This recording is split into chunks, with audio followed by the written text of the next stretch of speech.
팟캐스트 최초의 오직 옴부즈맨만을 위한 프로그램 새날 한라인 157회 방송 시작합니다.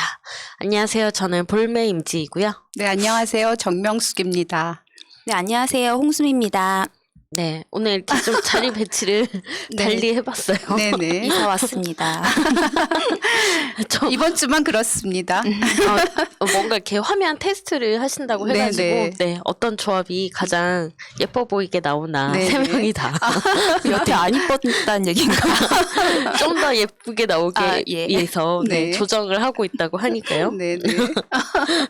뭐 별다른 이슈는 없다라는 거 네. 말씀드립니다. 뭐 한 주 동안 별일 없으셨나요? 네. 저 이렇게 매주 와서 임지님이 물어볼 때마다 머리가 하얘져요. 너무 별일이 없었어가지고. 별일 없이 사는 거 좋은 네. 거죠. 저 네. 요즘에 임지님 방송 보고 있는데 아주 유익하게 잘 보고 기동량을 아주 제 잘하고 방송이 있습니다. 아닌데. 네. 알겠습니다. 제가 벨소리가 별일 없이 산다거든요. 네, 제 핸드폰 전화하면 걸리는 그 통화 그래요? 연결음이 별일 없이 산다예요. 별일 없이 산다라는 게 남들한테는 그 자랑거리일 수 있겠다. 네, 평범하게 산다라는 거. 네, 자랑스럽습니다. 네. 이슈 아닌 이슈로 들어가 보겠습니다. 이거 보고 굉장히 저도 쇼크를 먹었는데 온라인에서 바람 피운 그 불륜 남녀에 대해서 막 생중계를 한다거나 신상을 공개한다거나 뭐 이런 것들이 많이 있대요. 불특정 다수한테 다수의 그 단톡방에 그런 사진을 올리거나 아니면은 막 실시간 중계를 하는 거죠. 이 사람들이 서로 바람피고 있다라면서 그런 것들을 막 SNS에도 올리고 여러 커뮤니티에도 올리고 하고 있다라는 거예요. 진짜 상식 밖에 일을 하고 있네요. 그러니까 이 일을 당하는 사람은 그러니까 그 불륜 내 뭐 배우자나 내 남자친구 여자친구가 그렇게 바람을 피운다고 생각하면 그 사람은 되게 속상하긴 하겠지만 그렇다고 해서 그 사람들을 아예 공개해버린다라는 거는 또 다른 인권 침해잖아요. 그렇죠. 이게 완전 조리돌림이잖아요. 네네. 그 힘들고 좀 복잡한 감정이야 이해를 하겠지만 그 감정을 계기로 해서 네. 그걸 이용해서 이리저리 모든 사람들에게 알린다는 거는 있을 수 요즘은 없습니다. 그 유튜버나 생중계 같은 개인 방송이 사실 불특정 다수에게 다 공개되고 전파성이 굉장히 강하기 때문에 그냥 이 회사 안에서만 아니면은 내 주변 사람들한테만 알려야겠다, 복수해야겠다 이 정도가 아닌 것 같아요. 네. 그 얼마 전에도 어떤 회사 로비에서 저 봤어요. 자기 회사에 회사 다니는 남직원의 아내가 회사 로비에 와가지고 어떤 같은 회사 직원 여직원의 머리채를 잡아 당기면서 싸웠다. 그게 중계가 됐어요? 그 사진이 올라왔어요. 사진이요? 네. 오. 그러면서 그거를 막 이제 언론 같은 데서도 받아서 기사로 쓰고 막 SNS에 퍼지고 해서 많은 사람들이 보게 됐거든요. 그러면 진짜 그 당사자는 앞으로 어떻게 살아갑니까? 그렇죠. 네, 잘못을 하긴 했지만 그렇다고 해서 이렇게 사회적인 문매를 맞아야 되는 건지 좀 이런 좀 심각한 그러게요, 문제가 이거. 있더라고요. 남편 머리채가 아니라 여자 머리채를 잡았네요. 그것도 그렇죠. 네. 네, 그런 식의 조리돌림은 이제 그만했으면 좋겠습니다. 그리고 이거를 그냥 보는 행위 자체도 사실 문제가 될 수 있어요. 나는 그냥 누군가가 전해줘서 봤다라는 게 그러니까 범법 행위는 아니지만 아예 그냥 뭐 그 방에서 나가거나 뭐 그 그렇죠. 글을 삭제하라고 하거나 이렇게 요구하는 게 우리가 할 일이 아닌가 싶습니다. 맞습니다. 네. 다음 이슈. 네. 이거는 또 뭔가요? 이것도 신종 범죄 네. 아닌 범죄인데요. 네. 그 방금 말씀하신 그 뭐 유튜버로 생중계 그 개인 정보 그런 거랑 비슷한데 한 여대생이 요즘에 이제 비대면 시대고 학교 잘 못 가기 때문에 그 대학생 그 카톡방 이런 데에서 학생들하고 이제 카톡을 나누다가 한 여학생하고 굉장히 친해져서 그 학생하고 개인 이제 뭐 SNS 같은 걸 하면서 자신 고민도 얘기하고 아니면 자기의 그 사생활도 좀 얘기하게 되고 친구처럼 이렇게 지내는 거예요. 근데 어느 날 이 친구가 이 A 양에게 내가 그림을 좀 잘 그리는데 너의 얼굴을 그려서 너에게 선물로 보내주겠다. 사진과 주소를 알려달라 했대요. 근데 그냥 막상 딱 보내려고 생각하다가 뭔가 깨름칙해서 전화를 딱 걸어봤더니 남자가 전화를 받더라는 거죠. 그러니까 너무 깜짝 놀라서 누구냐 했더니 처음에는 나 오빠다 그랬다가 사실은 내가 여대에 대해서도 알고 싶고 장난으로 했다. 이렇게 했어요. 근데 이 A양이 사실 너무 깨름칙하고 이거는 뭔가 자기가 주소라도 알려줬으면 큰일 날 뻔했으니 그 여대 커뮤니티에다가 올렸어요. 근데 이런 사례들이 너무 많았던 거예요. 그 새내기 방에서 이 남자가 또 아니라 다른 사람이 주소나 이런 걸 가르쳐 달라고 해서 집 앞에 찾아오는 경우도 있었고, 스토커는 아니지만 지나가는데 카톡으로 너 어디 지나가지 않았냐 이런 식으로 물어보기도 했었고.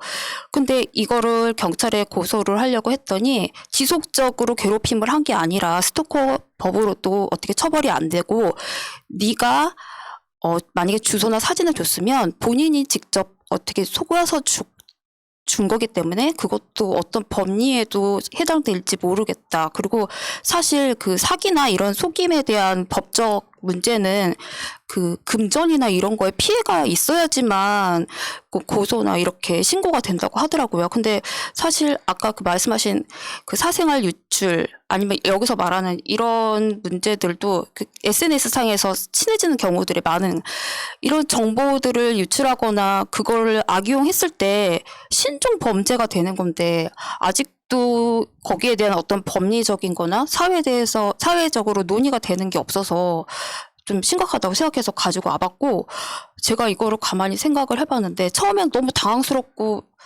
이제 변태 새끼 아니야 이러고 처음엔 그럴 수 있는데 이게 내가 주소라도 가르쳐줬으면 어떻게 됐을까. 그렇죠. 네. 아니고 내가 막 그 여대생이잖아요. 20대 초반 여대생이 얼마나 트라우마로 남겠어요. 네. 근데 여기서 또 보상을 받을 수도 없다고 하니까 이런 신종 범죄들에 대해서는 법으로 빨리 만들어줘야 될 거라고 생각해요.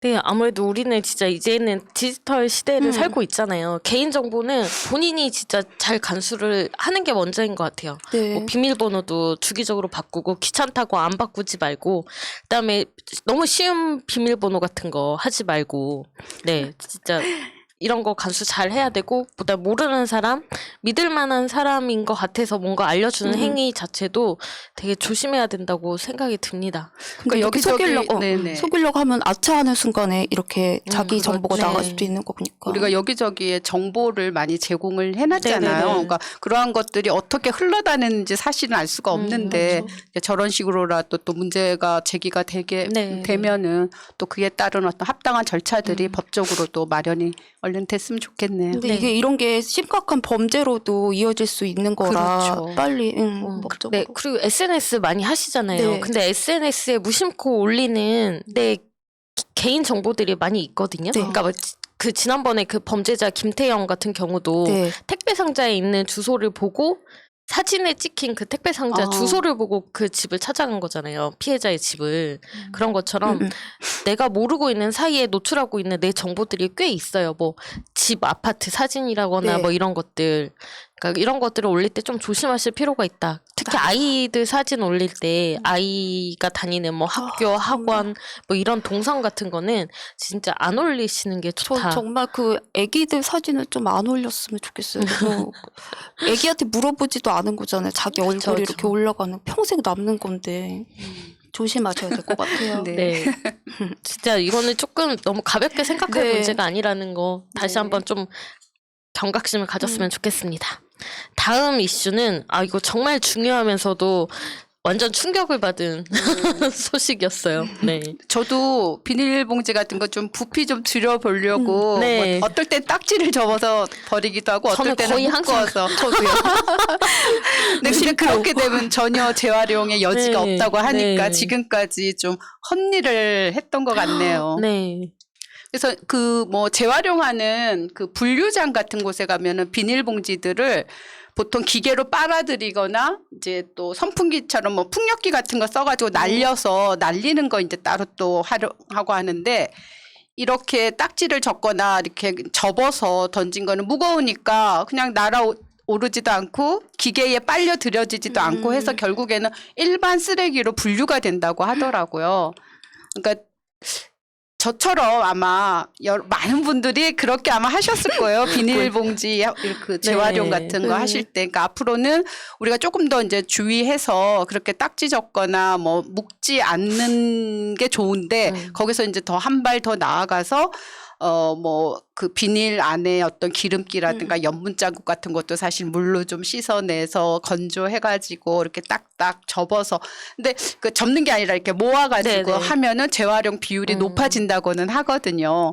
그래서 그 정도의 뭐 노력을 뭐 안 할 수는 사실 없지만 또 그렇게 계속 한다는 게 소비자 입장에서는 또 나름 네네. 힘든 번거로워. 부분이기도 하거든요. 그래서 저는 소비자들도 물론 노력을 하겠지만 그 생산하는 쪽에서도 뭐 패키지 디자인이라든가 여러 가지 그러니까 플라스틱 같은 경우 문제 생기니까 회사 같은 데서 스티커 같은 것도 떨어지기 쉽게 네네네. 하고 뭐 색깔 넣지 않고 이러는 거 지금 많이 이제 하고 있잖아요. 생수병들이 다 이제 맞아. 투명 여기가 네네. 여기가 그런 식으로. 같이 떨어지게 딱 돼 있더라고요. 예, 요즘엔 예. 다. 그렇게 하는 것처럼 이게 비닐봉지 관련해서도 그 회사들이 조금 더 앞장서서 나아간다면 소비자들은 얼마든지 또 그에 네. 또 따라서 활용도가 높아질 수 있도록 노력을 할 수 있으니까 서로가 좀 힘을 냈으면 좋겠습니다.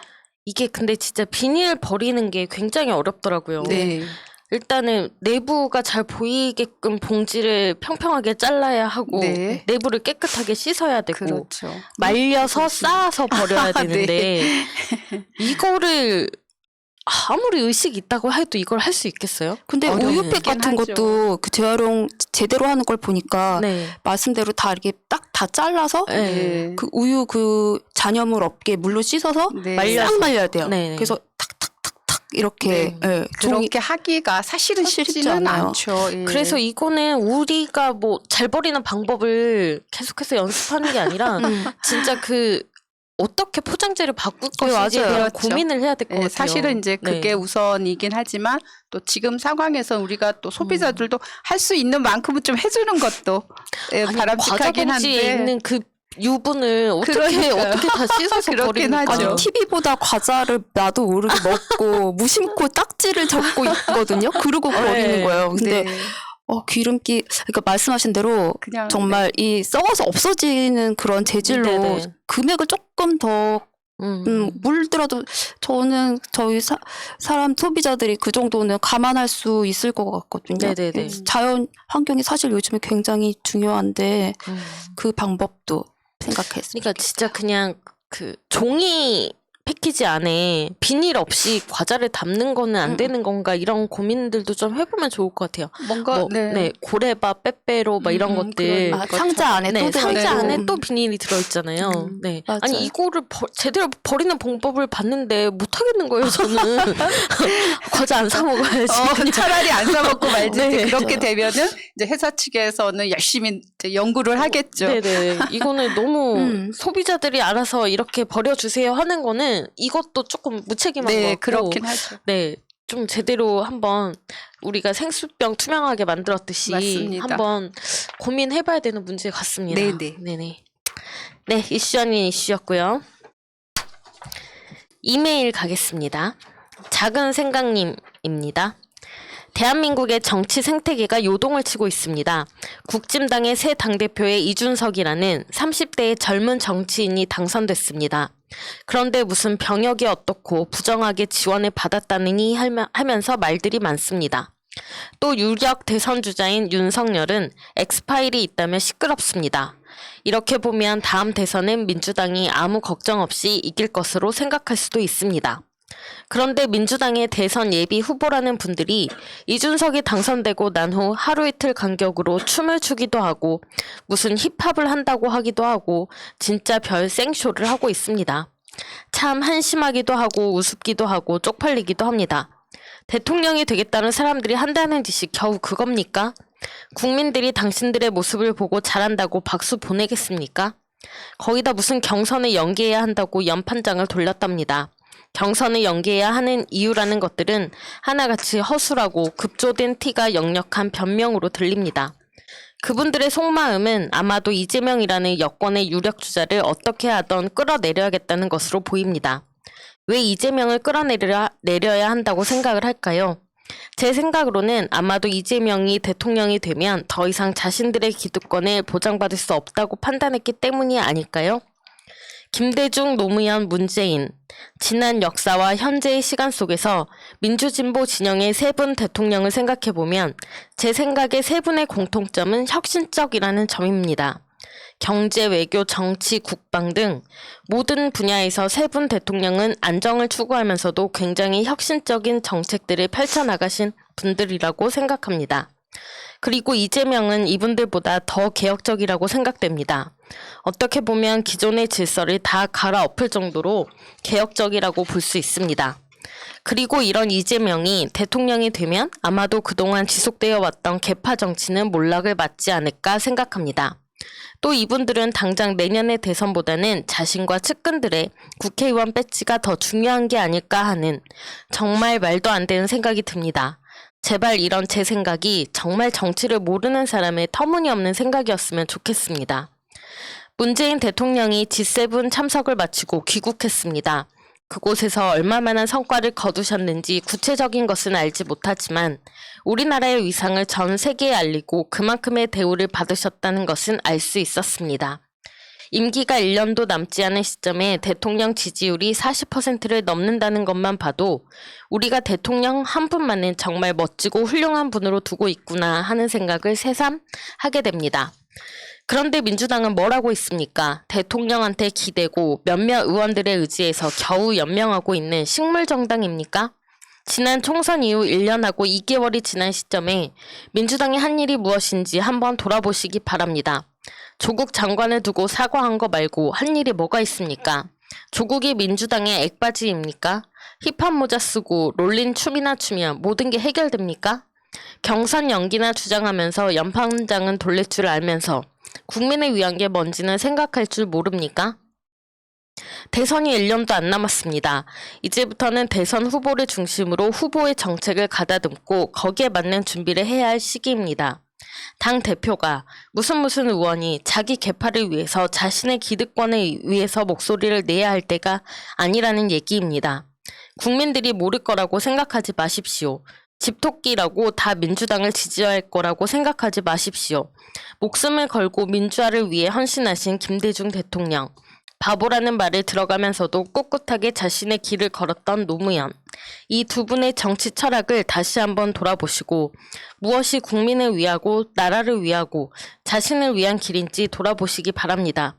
국가가 당신을 위해 무엇을 해주기를 바라기보다 당신이 국가를 위해 무엇을 할 것인가를 먼저 생각하라는 케네디 대통령의 말이 요즘 시대에 더 이상 어울리는 말이 아니라고 생각하지만 정치를 하겠다는 당신들에게는 여전히 유효기간이 남아있는 명언입니다.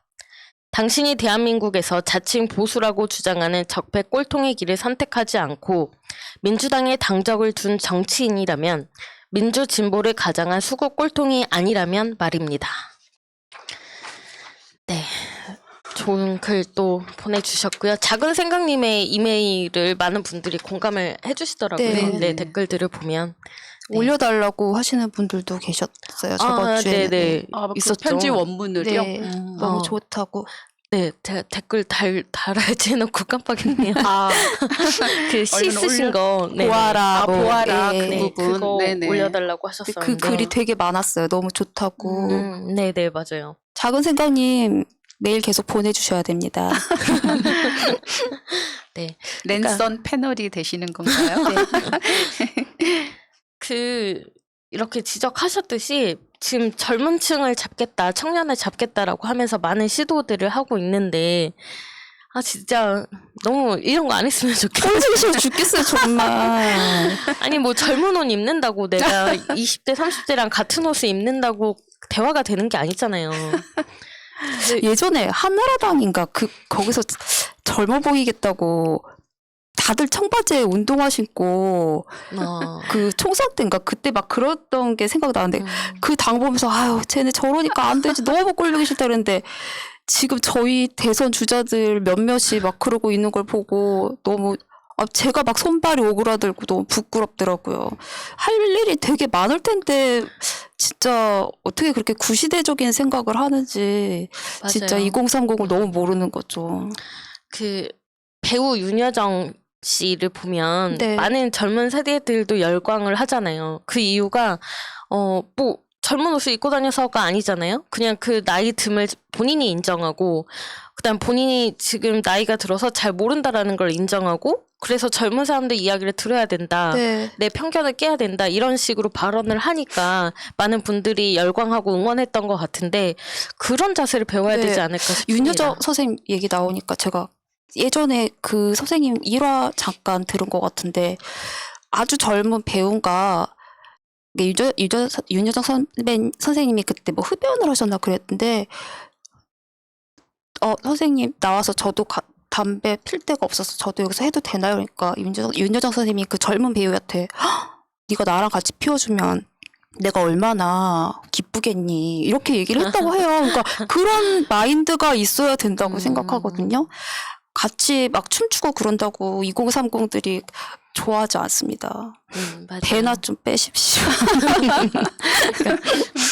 그런 좀 태도, 눈높이를 낮추는 거, 네, 옷을 젊게 입는 게 아니라 그런 태도가 필요하지 않을까 싶습니다. 그리고 그런 것들도 뭐 급조한다고 생기는 게 그렇죠, 그렇죠. 아니잖아요. 평생 매일매일을 통해서 기본적인 닦여진 태도죠. 그렇죠. 네. 예. 그러니까 무엇이 중한디 무엇이 그런 중한디. 대사가 생각이 납니다. 맞아요. 그걸 보는 사람들은 다 알고 있으니까 지금 이런 비판이 나오는 거 아니겠습니까? 네, 계속 갈게요. 네. 소나무 천사님. 안녕하세요. 요즘 민주당이 중도층의 마음을 얻겠다며 선명하지 못한 행보를 보여주고 지지자들 마음을 읽는 것 같아 아쉽네요. 상대랑 비슷해지려고 애쓰면 시민들이 민주당을 굳이 선택할 이유가 있을까요? 상대랑 다르니까 민주당을 선택할 이유가 있는 것이죠. 민주당은 자칭 보수 세력과 차별화 전략을 써야 합니다. 제가 보기에 자칭 보수 세력은 이런 길을 걸어왔다고 봅니다. 시민들의 삶의 기반이 되는 국영기업이나 공기업들을 민영화해서 상위 1% 부자들의 재산을 더 늘려주는 짓을 하고 같은 맥락에서 의료 민영화 같은 것을 추진했다고 봅니다. 또 법인세를 낮춰서 부자들은 더 부자로 만들고 서민들은 더 가난하게 만드는 정책을 펼쳐왔다고 생각해요. 그래서 언제가 됐든 저들이 정권을 다시 잡게 되면 이런 짓들을 시도할 것이라고 봅니다. 의료 민영화를 추진할 것입니다. 그러면 돈이 없는 사람들은 의료 혜택도 제대로 못 받는 끔찍한 상황이 될지도 모릅니다. 또 전기수도 가스 관련 공기업들을 민영화를 추진할 것입니다. 그렇게 되면 일본처럼 전기세가 천정부지로 치솟고 전기를 마음껏 이용하기 힘든 나라가 될지도 모릅니다. 수도, 가스 요금도 천정부지로 치솟을지 모릅니다. 민주당은 이런 자들과 달라야 합니다. 이들과 다른 길로 가야 국민들에게 사랑받을 수 있습니다. 그리고 상대가 얼마나 나쁜 짓을 해왔는지를 부각시키면서 차별화하도록 끊임없이 메시지를 내야 합니다.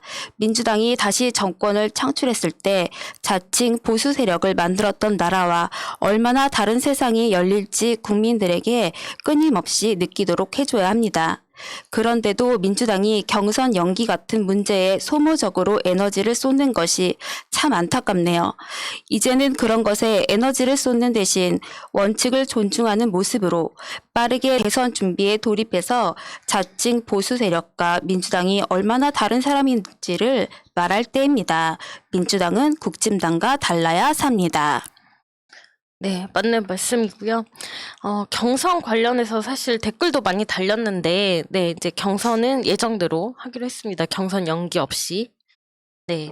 이렇게 할 거면은 빨리 딱 경선 원칙대로 간다 하고 손영길 대표가 진작에 좀 해줬으면 좋았을 맞아요. 텐데. 네, 너무 질질 끌었어요, 왜 지금. 무슨 그게 무슨 네. 민주적으로 한다고 자기들끼리 싸우게 하고 그러는지. 내부의 잡음을 오히려 시간을 끌면서 더 많이 만들어낸 것 같아요. 이제는 뭐 결정이 됐으니까 네. 예, 다행입니다. 잘 하시겠죠. 네, 여기까지 이메일이었습니다.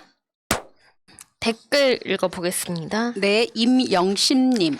조국 장관님, 저것들은 용서할 가치가 전혀 없는 깡패 집단입니다. 엄정한 법적 책임으로 대응해야 합니다. 오지리님, 이것은 고의적 살인이다. 조선일보가 한 가족을 몰살하네.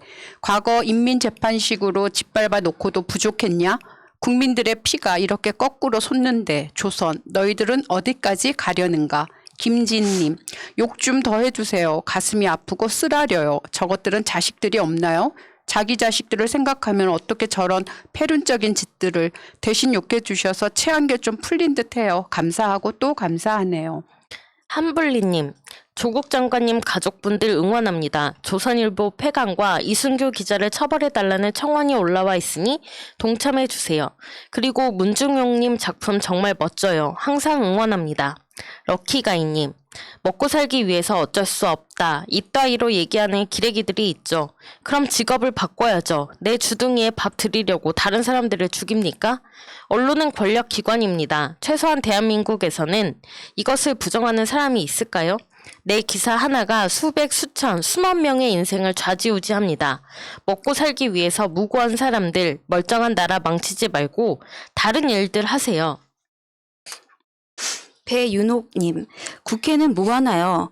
언론개혁, 징벌적 손해배상 등 대체 언제까지 꿈을 댈 겁니까? 대체 얼마나 더 피해를 봐야 저 언론개혁법 제대로 할 것입니까? 한건성님, 언론개혁은 이 시점에서 가장 시급한 과제다. 선진국 반열에 확실하게 오른 대한민국인데 검찰, 언론, 사법, 정치는 가장 낙후되고 저질인 형편이다. 후진국 수준에도 미치지 못하고 있다. 당연히 이들의 개혁은 우리에게 놓인 과제요. 사명이다. 박서환님, 우리나라 언론은 가짜란 말보다 사이비 언론이란 말이 더 어울림. 이 사이비 언론이 어떤 사이비 단체보다 위험한 악임. 네. 이번에 그 조선일보에서 네, 조국 장관님과 딸 조민 씨의 사진을 일러스트로 만든 거를 성매매 관련한 네, 기사에다가 올려가지고 문제가 많이 됐죠. 이승규. 네. 이름을 자꾸 얘기해줘야 됩니다. 이승규 색.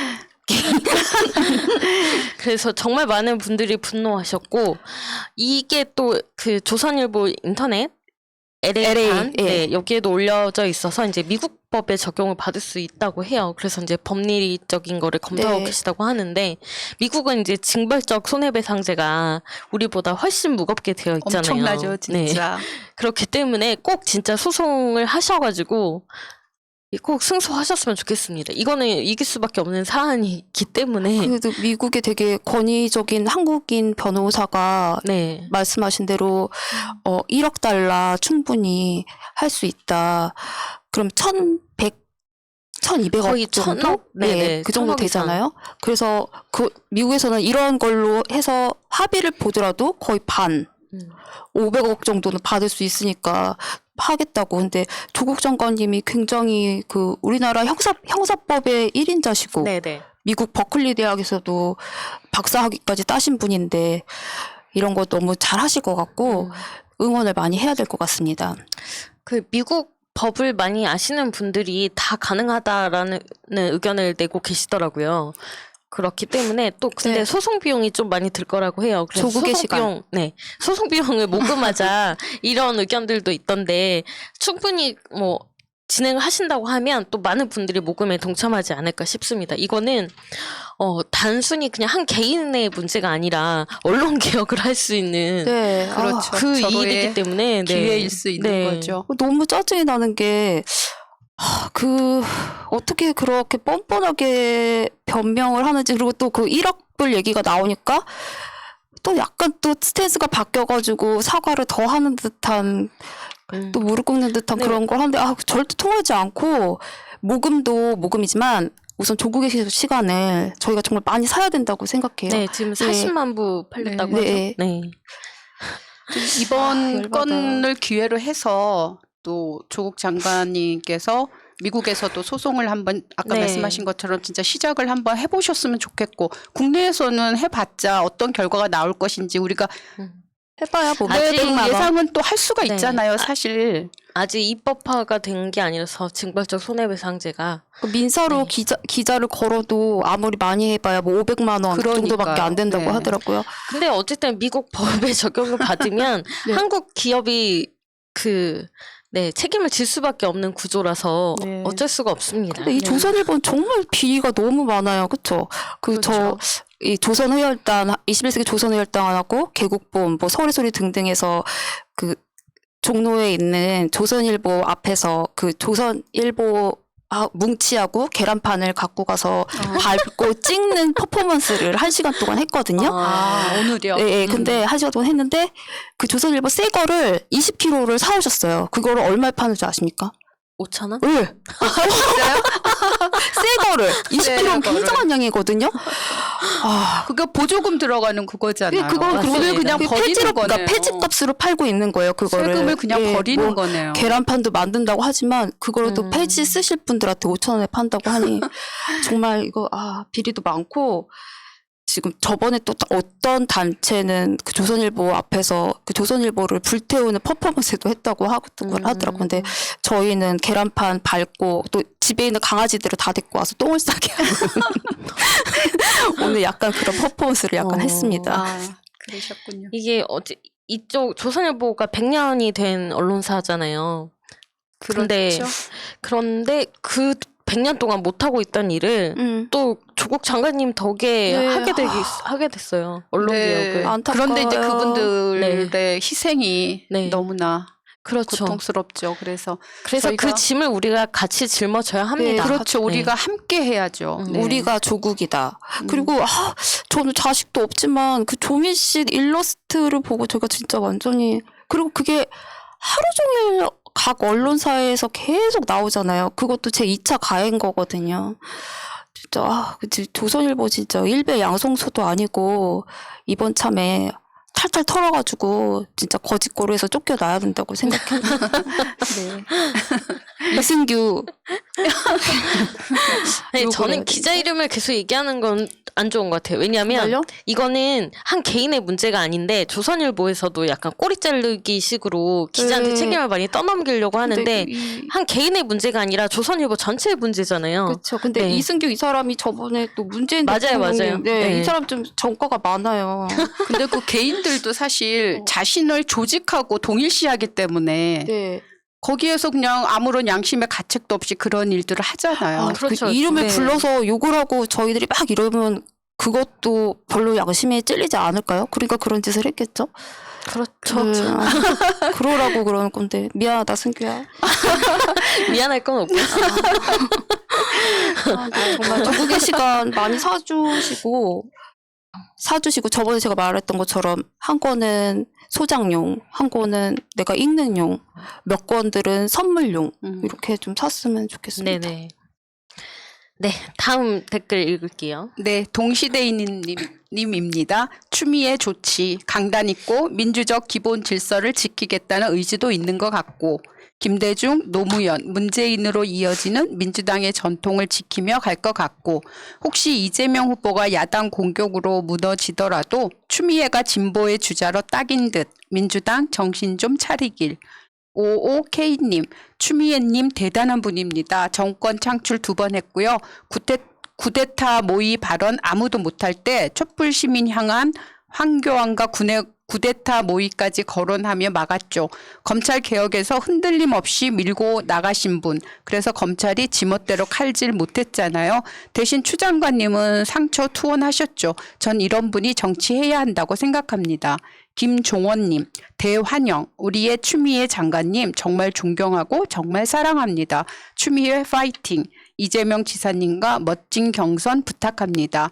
마음님, 추미애처럼 강직하고 바른 후보가 문재인 대통령의 후임 대통령 자격이 된다고 생각합니다. 우리가 추미애다. 격하게 응원하며 지지합니다. 네, 추미애 전 장관님도 대선 출마 선언을 하셨죠. 네. 그래서 경선이 흥행이 안 될 거다라는 그런 우려는 진짜 너무 지나친 기우다라는 네. 거. 네, 많은 분들의 관심이 있는 그 추미애 장관님과 또 지금 지지율 1위를 달리고 있는 이재명 지사님 두 분의 대결이 굉장히 볼만할 것 같아요. 그래서 제가 이번에 그 대선 출마하신 거를 보고 그 정치가들의 유형을 한번 생각을 해봤어요. 이게 뭐 제 의견은 아니고 네네. 어떤 이제 유명한 이제 사회학자의 의견인데 정치가 이제 소명으로서의 정치를 하는 정치가들이 있고 이제 그 생계형 정치가들이 있는 거죠. 그래서 크게 나눠봤을 때 정치인들을 이렇게 한번 분류를 해보니까 그 소명으로서의 어떤 정치를 하는 사람들은 극히 적은 수예요. 네. 예, 보니까 대부분은 뭐 이제 정말로 생계형으로 하는 사람들도 있고 돈 많거나 이런 사람들은 그냥 약간 자신들의 어떤 명예를 위해서 정치에 뛰어든 사람들도 있고 그 외에는 또 여러분 많이 아시는 그런 자기 이익을 위해서 정치에 뛰어든 사람들. 그러니까 그런 사람들로 이렇게 딱 분류를 해보니까 우리가 지지하고 믿을 수 있는 사람들은 또 눈에 들어오긴 하더라고요. 그래서 이번에 추미애 전 장관님께서 이렇게 또 나오신다고 하니까 많이 기대가 되고 네. 또 지지하고 싶습니다. 근데 문재인 대통령님이 이제 취임하시고 여태까지 해오신 일을 보면 너무 많이 안 알려지고 언론에서 안 얘기하고 있지만 사실 이제 정치인이나 대통령, 뭐 검사, 의사 이렇게 되는 게 생계형이나 내 이익을 위해서 될 생각을 이제는 못 할 것 같아요. 뭐 이해상축법이나 아니면은 뭐 국회의원이 돼도 이제는 다 개인 비리까지 다 까야 되는 그런 상황이 됐으니까 정말 많은 일을 하셨다고 생각하고 지금 저희 당에 이렇게 너무 수준이 높은 대선 주자들이 많다는 게 너무 즐거워요. 네네. 그 젊으시고 네? 우선 젊으시고 다들. 아. 네. 그렇죠. 그다음에 경선 연기 관련된 댓글은 넘어가고 수민님이 바로 네. 읽어주세요. SHK님, 조국 의혹을 먼지 털듯 뒤질 때는 법과 원칙에 따른 공정이고 세간에 이미 파다한 본인 포함 처, 장모, 온갖 의혹과 소문에는 정치 공작이고 사찰이라고 인생사 사필 기정이고 본인이 저지른 악행만큼 벌받는 것이 공정이 아닐까 싶다. 대선까지 가는 길을 쉽게 생각한 윤 씨의 폭망 시리즈가 시작됐다. 법조 기자들의 우호적인 언플에 힘입어 지지율 올라가니 온 세상이 다 제 세상인 듯 망상 속에 살아온 윤 씨는 이제 현타 심하게 오지 않을까 싶다. 세상 만만하게 보다가 저승 맛을 볼 것으로 생각한다. 성주열님, 윤석열을 지지하는 사람들은 이유가 뭘까요? 나라가 진짜 잘 되길 생각하는 사람일까요? 나라를 개판으로 만들려고 하는 사람인 것 같아요. 윤석열이 대통령 자질이 된다고 보는지요? 내가 보기에는 자격 미달입니다. 샛별님, 윤석열의 오판. 문정부의 오랜 적폐 청산의 과제였던 검찰과 언론 적폐들을 제대로 청산했다면 지금은 당당히 민주당 대권주자의 반열에 올랐을 것. 어리석은 자가 말을 타고 종을 앞세우니 세상을 자기 발 아래로 본 것. 네, 요 CH님, 윤지평 씨, 왜 당하고만 있어요? 당신이 잘하는 압수수사 해야죠. 똘마니를 시켜서. 이제 후배들도 힘이 없나요? 세상 그리 만만하지 않답니다. 마지막으로 문 대통령님께 보은하는 마음으로 국짐당 까세요. 전구님, 썩열이 개검총장 청문회 할 때부터 깜이 안 되는 건 다 아는 사실. 추종자들은 개독교 신도들일 뿐. 시간이 아깝다. 시민들 기운 빼지 마라.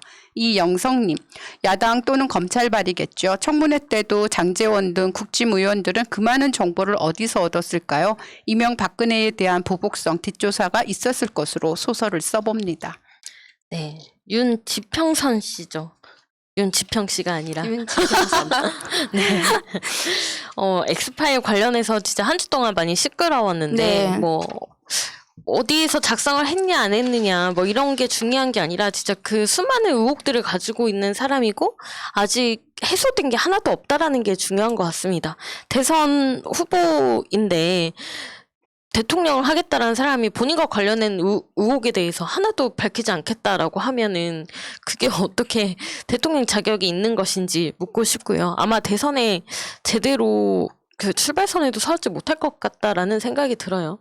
우리가 진짜 제대로 된 선진국으로 이미 이제 도약을 하고 있는 이 단계에서 만약에 이런 사람이 된다 치면은 그건 진짜 뒤로 물러나다 네. 한참을 물러나는 거고 있을 수 없는 일입니다. 저 윤석열 엑스파일을 좀 알 것 같아요. 그 예전에 윤석열 청문회 한 거를 제가 한 2번 정도 더 봤거든요. 그때 오전부터 밤 늦게까지 했단 말이에요. 네네. 야당이 니네들이 다 그때 문서 이만큼 다 자료하고 다 가져와가지고 지네들이 다 해놓고서 진짜 막 어디서 서류까지 다 갖고 오고 뭐 도이치 뭐 갤러리가 뭐 얼마 네. 광고가 어떻게 얼마큼 늘었는지 그 합참, 수치부터 네. 시작해서 뭐 주가 수치 그리고 윤석열 씨라고 네, 하면 되죠? 윤석열 씨 군대 갈 때 그 소교안서 이런 것까지 다 갖고 있어요. 그 사람들이 자기들이 그 문서를 그렇게 한 트럭 갖고 있으면서 무슨 엑스파일을 받느니 못 받느니 그 청문회를 보면 정말 자세히 나옵니다. 없는 게 없습니다, 진짜. 장모 사건은 너무 자세히 나와요, 거기서. 네, 실제로 지지율도 지금 빠지고 있는 모양새인데다가 홍준표가 또 국민의힘에 복당을 했잖아요. 오빠. 약간 그쪽에서의 그런 대결도 만만치 않을 것 같고 그다음에 거침없이 말씀을 하시던데요. 네네네. 그분은. 네. 입당할 때 말씀하셨어요. 나 입당만 하면 난 가만히 있지 않을 것이다. 그래서 쉽지 않을 것 같다. 네, 라는 생각이 듭니다. 지금 공개된 재산이 71억이라고 하는데, 네, 와이프의 재산이 대부분이지만, 그게 다 현금으로. 현금이 거의 50억 가까이 돼요. 예. 네네. 그러니까, 그냥 있는 돈으로도 잘 먹고 잘 살 수 있으니, 괜히, 네, 대선판 들어와서 쪽팔리지 말아라. 근데, 사실, 지금 여기 있을 사람이 아니긴 하죠, 네. 진짜 조사가 제대로 된다면 고발 고소 뭐 이런 것들이 제대로 돼서 조사가 된다면 네, 몇 년형을 살지 모를 것 같아요. 청와대가 아니라 청송 같은 데 가야죠. 네. 어쨌든 뭐 이렇게 수사가 일단은 착수가 돼야지 뭘 알 수가 있는 네. 거니까 네, 좀 하루빨리 뭔가 좀 수사가 이루어졌으면 좋겠습니다. 계속 갈게요. 김전화님. 판사들아, 김건희 구속해라. 정경심 교수님 무죄다. 속히 정경심 교수님을 석방해라. 미친 윤석열 집을 탈탈 털어라. 윤석열, 최은순 구속하라. 에듀혹 김님. 정경심 교수 재판 2심에서 최성애를 증인으로 부르지 않는 재판부에 동의할 수도 없고 이해할 수도 없습니다. 정경심 2심 재판부는 최성애를 즉각 증인으로 출석시키라. 홍석현님, 정치하면 시장 오뎅집 들르는 것이 표준 행사인가? 민폐 끼치지들 말지. 네, 읽을까요? 네. H환림님, 20대 후반 나름대로 가치관이 생긴 제가 박근혜가 대통령이 되는 걸 보고 바로 군대 입대하면서 정말 너무 우울하고 속상했었습니다. 이제 벌써 36살이 되고 곧 내년에 37이 되는데 제발 30대 후반에 그런 더럽고 속상한 기분 들지 않았으면 좋겠습니다.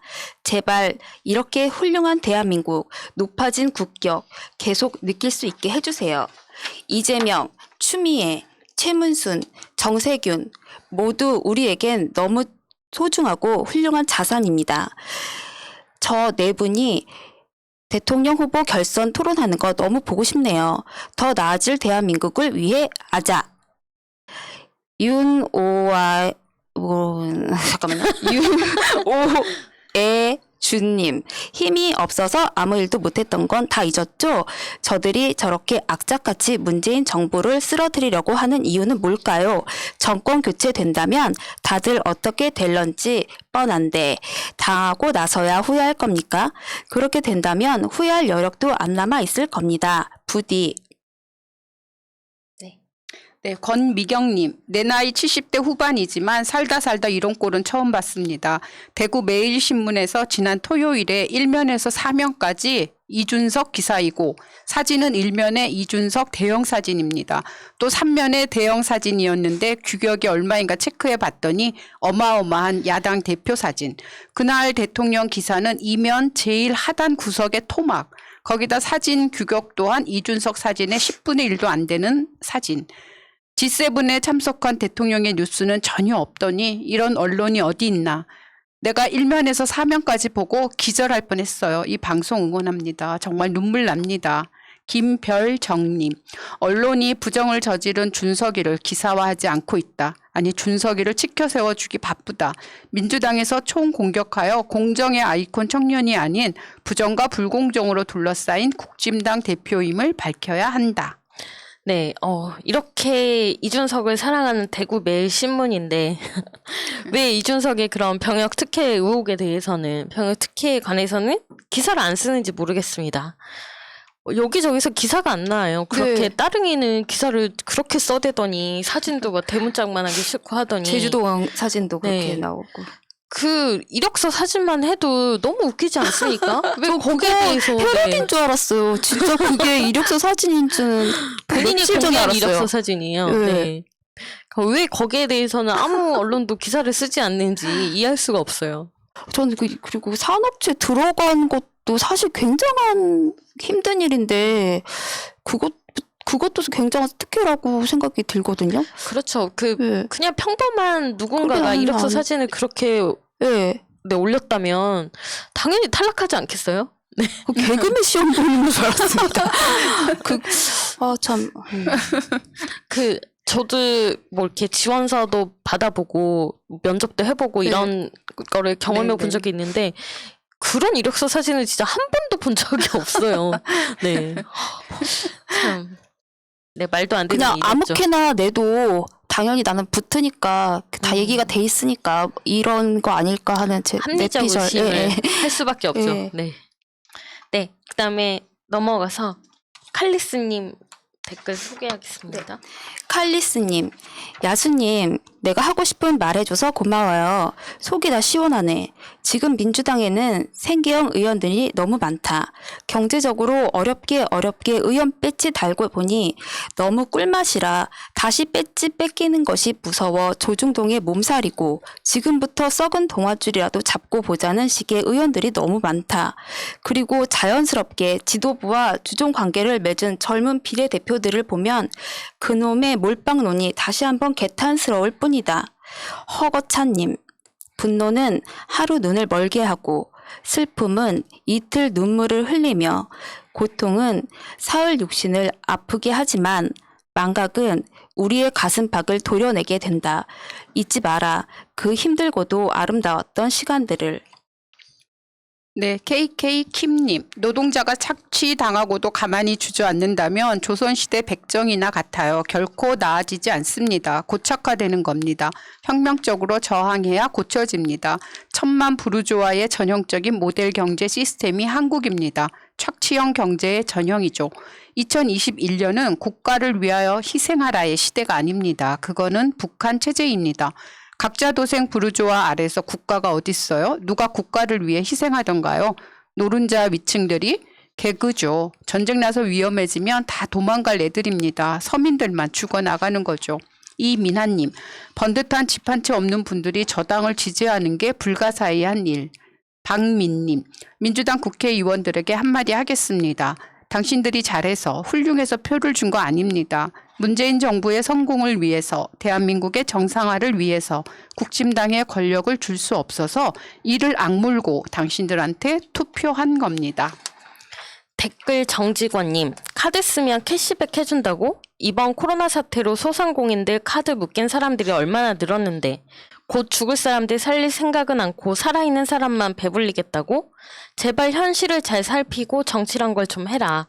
더더님, 왜 선명 진보 지지자들은 선별 지원을 싫어할까?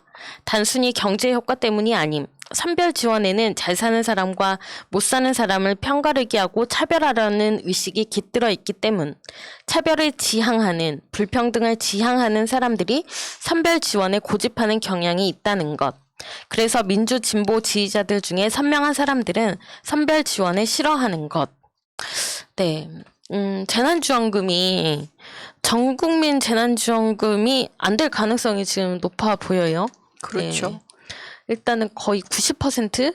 하위 90%. 하위 90%는 좀 말이 웃기고 그게 네, 상위 10%를 말 제외한 자체가 전 국민에게 인당 25만 원으로 약간 가닥이 잡히고 있는 것 같고 그 상위 10%는 네, 신용카드 캐시백으로 뭐 해주겠다 뭐 이런 얘기가 있는데 도대체 이런 일을 왜 하는지 모르겠습니다. 그거 그렇죠. 캐시백 하려고 뭐 분기별로 저번 분기보다 이번 분기에 더 썼으면 캐시백으로 준다고 하는데 그 시스템 만드는 거 하고 그거 분류하는 게 돈이 더 들 것 같은데 네, 그냥 다 그 줘버리면 되지 않나? 소득 10%를 언제 또 그 다 계산해서 분류하고 있습니까, 진짜. 이런 문제는 1차 때도 벌써 다 제기됐던 문제고 처음에 다 전체 국민들에게 다 줬을 때 경제적 효과나 여러 가지 그 활력이 됐던 부분들은 다 알고 있는데 진짜 왜 이렇게까지 하는지 알 수가 없습니다. 이상해요. 그렇죠. 그리고 2차 때부터는 그 원래 쓰기로 했던 예산을 다 못 쓴 경우도 있거든요. 네, 넘어간 선별을 것도 제대로 있고. 하지 못해가지고. 그러니까요. 그리고 2차 때 그 못 받은 2차 때도 아직 그 분류 작업 다 안 끝나서 네. 못 받은 분들이 아직까지도 있다 그러고 이제 가족별 뭐 이런 것도 말고 그냥 1인당 25만 원씩 주십시오. 아니 그러면 그 네. 돈들이 어디로 어떻게 갔는지도 사실은 모르잖아요. 아니 그리고 자영업 하시는 분들도 고마워하지 않더라고요. 아 왜냐하면 그냥 뭐 100만 원, 200만 원, 300만 원 받아봤자 월세 내면 끝인데 손님이 안 오는데 월세만 내서 뭘 하겠습니까? 그 손님이 버틸 와야지 수가 물건들도 없잖아요. 돌아가고 그리고 그 1차 재난지원금 때가 코로나 시기 어려울 시기였잖아요. 그때가 코로나 있기 전 연도보다 매출이 훨씬 더 올랐다고 그래요. 네. 그 달에 비해서. 그럼 이건 굉장히 효과가 있다고 그렇죠. 수학적으로 산수적으로 아주 드러난 결과인데 왜 나 전 진짜 이해가 안 가는데 홍남기 이 한 사람 때문에 안 되는 걸까요? 다 뭐 당대표, 원내대표, 그리고 의원들도 다 보편 지급하라고 다 뜻을 밝히는데 홍남기 씨가 자기 페북이나 이런 데 올린 것 때문에 안 된다는 게 전 좀 근데 뭐 기재부가 우리나라의 가장 상위 부서인 것도 아니고 네. 그리고 민주당이 보편 지급이 원칙이라는 말을 했으면 그 말을 끝까지 가지고 가야죠. 여기서 뭐 협의를 하고 이럴 문제가 아니라 주장을 관철시켜야죠. 근데 그런 걸 못하고 있으니까 지금 지지자분들이 화가 나시는 거고 그래서 민주당이 이래서 되겠냐라고 얘기를 하는 거고 아까 명숙님이 말씀하셨던 것처럼 그 사람들이 다 지금 그 2차 분 때도 못 받았던 그 사람들은 지금 다 어떻게 어디 갔는지 어떻게 됐냐 이렇게 하는데 그 말이 맞는 게 빚을 지더라도 다 나눠줘야지 뭐 내일 생각하고 모레 생각하고 지금 이럴 시기가 아니지 않습니까? 그리고 우리가 지금 코로나를 잘 이겨내고 극복해 나가고 있는 거 이런 것도 다 국민들의 힘이잖아요. 백신 이렇게 다들 맞고 자녀 백신 맞은 사람들의 숫자도 굉장히 높고 그다음에 30%, 접종률 높고 네 이런 것들이 다 국민들의 노력이고 마스크 잘 쓰고 집합 금지 이런 거 안 어겨가면서 다 지내왔던 국민들이 있는데 왜 그거는 보지 않고 숫자 노름만 하고 있는지. 근데 제가 기억하기로 이게 숫자가 제 기억이 맞을 것 같다고는 생각이 들지만 혹시 또 모르는데요. 그 IMF 났을 때 기업들에 대줬던 돈이 168조 한 6천억 정도 된다고 네, 제가 네. 기억을 하고 있거든요. 어마어마한 금액이 일자리 기업을 향해서 들어갔는데 왜 국민들에게 주는 거 30조 원을 그렇게 아까워할까요? 그러니까 말이죠. 자기 돈도 아니잖아요, 사실. 맞아요. 그러니까 이거는 정말 이런 더더님이 지적해 주셨던 것처럼 그 애초에 그런 마인드 자체가 다른 것 같아요. 아, 이거는 모든 사람이 똑같이 주는 건 공정한 게임이 아니야 라고 생각을 하는 것 같고, 조금 더 특히 그 국짐 쪽에서 복지를 얘기할 때 좀 더 못 사는 사람한테 더 많은 혜택을 주는 게 복지다라는 식으로 얘기를 하잖아요. 네, 그리고 네. 2030을 막 그렇게 겨냥한다고 하는데 진짜 한 사례로 제가 아는 친한 동생이 지금 20대 후반인데 걔가 커피숍에서 알바를 하거든요. 걔도 이제 직장이 없어지면서 근데 얘는 재난지원금도 1차 때밖에 못 받고 한 번도 자기가 가게 주인이 아니니 못 받았어요. 근데 가게에서 자꾸 아직 7월도 아닌데 가게에서 자꾸 여름 휴가를 일찍 잡자고 할 때마다 지금 너무 겁이 난대요. 가게가 또 문을 닫을까봐 휴가 내놓고 문 안 열까봐 이런 사례만 생각하면 진짜 돈을 줘야죠. 표를 얻고 싶다면. 네, 좀 아직 확정은 아니라고 하지만 좀 그 사이라도 더 협의를 할 수 있으면 전 국민 쪽으로 조금 더 목소리를 크게 냈으면 좋겠습니다. 많은 분들이 화가 나 있습니다, 진짜. 네, 댓글 소개는 여기까지 하겠습니다. 오직 공감분 사연입니다. 안녕하세요. 저는 30대 여성입니다. 성형 반대를 심하게 하는 남자친구 때문에 고민인데요. 코를 성형하기로 마음먹고 남자친구에게 얘기했습니다. 남자친구는 원래 알던 제 얼굴이 달라질 수도 있다는 거에 엄청난 거부 반응을 보이더라고요. 얼굴이 변하는 것도 싫고 성형을 하면 인위적인 얼굴이 되는 것도 싫다면서요. 그렇게 2달을 실랑이를 벌이고 싸우기도 많이 싸우고 성형에 대한 얘기가 언급될 때마다 싸우게 되니 얘기를 꺼내지 않기로 한 이후엔 이전과 같이 잘 지냈습니다. 그리고 성형 날짜가 다가왔고 수술 전 남자친구가 성형하는 것이 이번이 처음이자 마지막이라며 한 발 물러서 주더라고요. 대신 이후에 성형한 코가 마음에 들지 않거나 또 성형을 한다거나 하면 그때는 정말 안 보겠다고 했었어요. 문제는 제가 눈도 하기로 결정을 해서 이 이야기를 또 싸울까봐 못 꺼내다가 수술 전날 큰맘 먹고 말했습니다. 그런데 아니나 다를까 코도 겨우겨우 알겠다고 했는데 눈까지 한다고 하니 너무 화를 내더라고요. 전 그리고 다음날 눈, 코 성형을 하였고 지금은 한 2주 정도 지났는데 연락을 안 하고 있습니다. 제가 카톡을 해도 단답으로 답장하고 끝이에요. 저는 잘 풀고 싶은데 방법이 없을까요? 헤어지자고 하지 않는 거 보면 아직 마음은 있는 것 같은데 도대체 어떻게 풀어야 할지 너무 막막합니다. 제 생각에는 네. 성형하신 얼굴을 찍어서 보내보시면 어떨까. 일단은. 남자친구 홍남기입니까? 지도를 해준 것도 아닌데 뭐 이래라 저래라 얼굴 소켓을 간 것도 아니고 코하고 눈 좀 한 건데 그리고 요즘에는 성형해도 굉장히 자연스럽고 세련돼지고 조화가 맞게 해주지 이 남자친구가 어떤 생각을 하시는지 사실은 알겠는데 그런 거 있잖아요. 여자친구 지금 너무 예쁘고 뭐 이렇게 연예인을 사귀고는 싶은데 지금 내 여자친구가 연예인이 되는 건 싫어. 이런 그런 마음이 남자들이 있다고 하더라고요. 이 남자친구도 약간 그런 것 같아요. 연락하지 마세요. 연락 안 하면 남자친구가 어느 정도 됐을 때 자기가 막 쫄려가지고 연락을 할 것 같아요. 아니면 이참에 얼굴, 코하고 눈도 약간 하셨는데 남자친구도 바꿔보시는 것도 굉장히 좋은 방법인 것 같습니다. 아무튼 남자친구는 이제 성형해서 인위적인 얼굴이 되는 게 예, 그게 조금 거부감이 있나 봐요. 근데 말씀하신 것처럼 요즘 성형 시술을 뭐 수술 잘 나온다고 하면 좀 자연스럽게 얼굴이 이제 나왔으면 그걸 사진 찍어서 보내고 그 얼굴 그 사진을 보고 나서의 어떤 반응 등을 보면서 더 만날지 안 만날지 결정하시는 아니에요. 사진 찍어 것도 보내지 좋을 것 마세요. 같아요. 개인정보 유출입니다. 그냥 남자친구가 집 앞에 와서 싹싹 빌 때까지 얼굴 예뻐졌는데 그거 사진 괜히 보내면 남자친구가 막 또 쫓아오면 어떡합니까? 싫은데 정 뚝 떨어졌는데. 내 얼굴도 아닌데 왜 그 성형을 하라 마라 하는지. 아, 돈도 안 돼줬어, 이 남자. 그 이해가 안 되네요, 저도. 아무리 남자친구라고 해도 그 사람이 내 신체를 구속하거나 그럴 권리는 없어요. 네. 근데 이제 각자의 취향이 어차피 관계를 맺게 되면은 상대의 의견도 사실은 또 존중을 또 서로 해주는 게 있는데 정말로 나는 성형 자체가 싫다고 하면은 헤어질 수밖에 네네. 없는 싫은 그런 거죠. 상황이긴 한 것 같아요. 네네. 네, 알겠습니다. 아주 예뻐지셨으면 좋겠습니다. 예뻐지시려고 성형을 하신 거니까. 맞아요. 삶의 질을 높이셔서 네. 남자친구도 좋은 네네. 사람 만나시길 바랍니다. 더 마음이 잘 통하는 그런 사람 만나셨으면 좋겠습니다. 네, 새내 한나의 157회 방송 여기서 마무리하겠습니다. 감사합니다. 감사합니다. 현재로 저들을 물리치자. 바이러스에게는 마스크가 없다.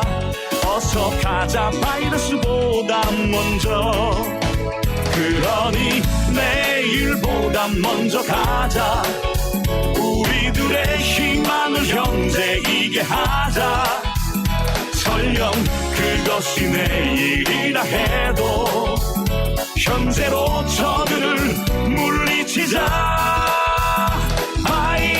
바이러스에게는 마스크가 없다. 어서 가자 바이러스보다 먼저. 바이러스에게는 마스크가 없다. 어서 가자 바이러스보다 먼저.